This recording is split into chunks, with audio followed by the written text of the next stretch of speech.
Guess what I'm doing today? That's right. That took way longer than I thought it was going to. Pay attention to this bit, it's very important. If you are in possession of a vehicle that has one of these plugs on the battery terminal, then you, sir or madam, are in possession of a vehicle that has a smart alternator, which in turn means you can't fit a 75-pound split charger. It means you have to fit a 275-pound split charger. I wish somebody would have told me that before I started. So we've now got to fit this. This is going to go behind the driver's seat, which means I've got to run a cable from this to the van's battery. Now, unfortunately, with the VW, the van battery is in the engine bay. So that means I've got to take the dashboard to pieces and I've got to take the seats out in order to get the cable in. So that's the first job.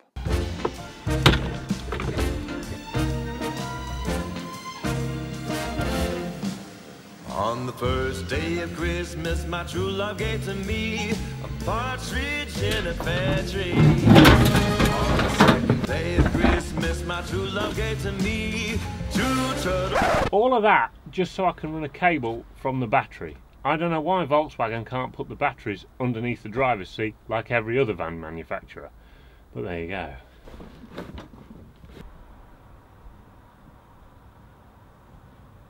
Right, that's my cable in. Now I've got to put my van back together again.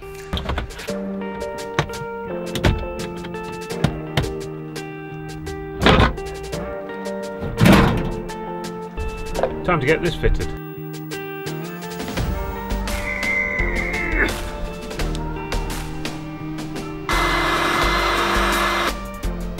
There we go, ladies and gentlemen, that's the split charger in. Don't worry about the rest of the cables, I'll explain about those later. What this basically does is step up the voltage to fully charge the battery. When the battery's fully charged, it shuts off.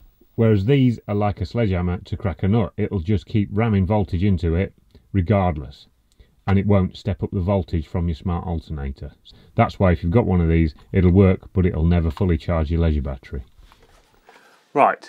I'm going to fit a 1000 watt inverter into this van because I think they're very useful. Now I can't leave it permanently connected because it draws too much power on the battery and it will eventually flatten the battery. Now they've got an on and off switch, but that's not going to be any good for this installation because this is going to be buried away behind panels and stuff. So what I want to do, I'm going to hack this switch and take a wire from it, and then I'll run the wire to the control panel in the furniture, and then there'll be an on and off switch on there that's got an LED on it so you can see whether the inverter's on or off.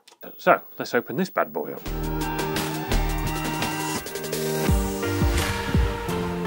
So there's the 2 tabs for the switch. All I've got to do is drill a hole through the side of this, solder a wire to those 2 tabs which bypasses the switch, and then connect that to the switch on the control panel on the campervan, and then we'll have a remote switch for the inverter.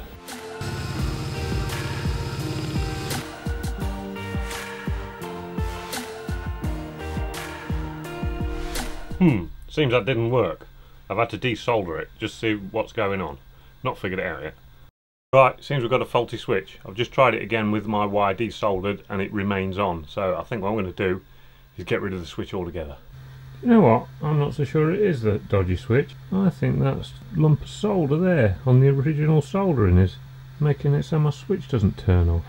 Let's sort that out and see if that solves it. Do you know what? That's exactly what it was. It was that dodgy bit of factory soldering.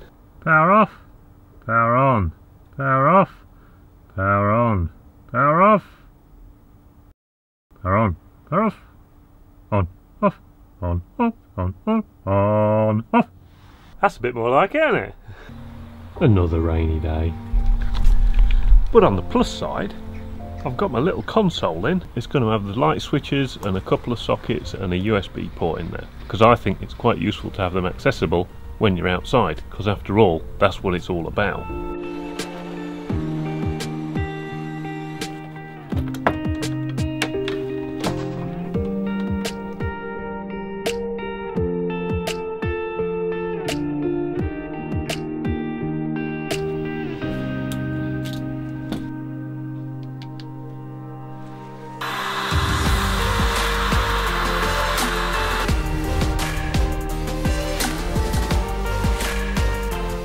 Right, that's the electrical system in. We've got power coming in from the main battery for the van, a split charger, and then that splits it and charges the leisure battery. which in turn then goes along there and feeds the fuse board, 12 volt fuse board, and then all the circuits split off in various directions to the 12 volt appliances. We've got 240 volt inlet for when you're at a campsite, that comes in, feeds the consumer unit, which in turn goes off to one of the sockets, and it also goes off to the battery charger, which charges the leisure battery and keeps that charged. We've also got an inverter, which means one of these sockets will work when you don't have shore power. It'll work off the leisure battery. And that's basically it. The rest of the cables from that side of the 12 volt fuse box have got to be wired in when I build the furniture. I've also got to wire in the pump, and I've got to wire in the fridge when that gets fitted. Right, ladies and gentlemen, next job is plumbing. We've got a 26 litre onboard freshwater tank and a shore flow pump. This particular pump is rated for 6.8 litres per minute, so it'll be ample enough to run a shower head and the cold tap. This is the plan. Let me tell you what the problem is before I tell you what the solution is. We've got a sealed water tank that's got 26 litres of water in it. We've got a pump that's going to try and suck the water out of the tank to the tap. The problem is the tank is airtight, so it needs a vent. It needs to be able to let air in it so we can pull the water out of it. We also need some way of filling the tank, so I'm going to solve the two problems with one solution. I'm going to put an inlet on the top of the tank which will come up to the top of the furniture with a hose connector on it so that we can fill the tank.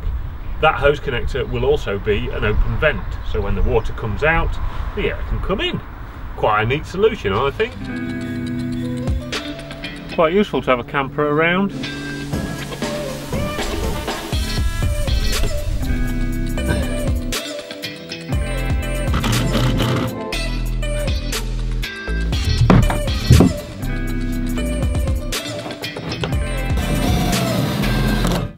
Right, that's the water tank fitted, and that's not going anywhere. Now we're going to fit the pump.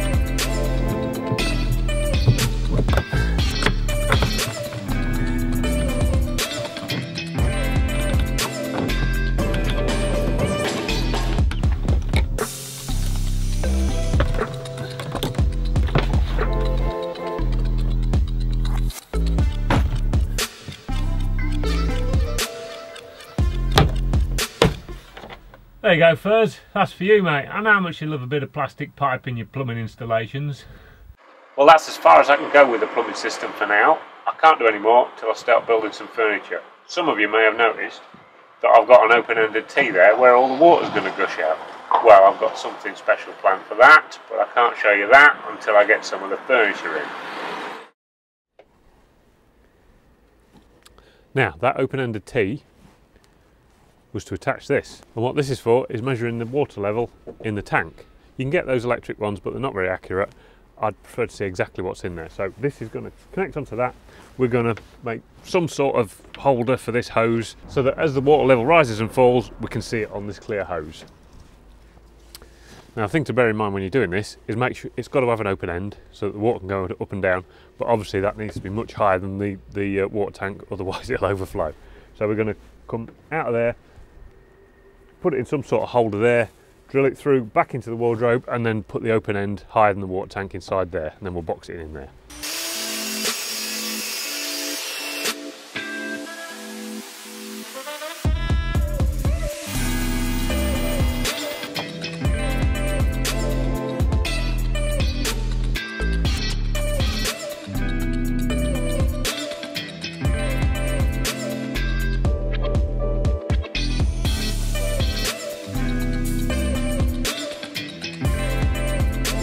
And there we go, our nice little water indicator.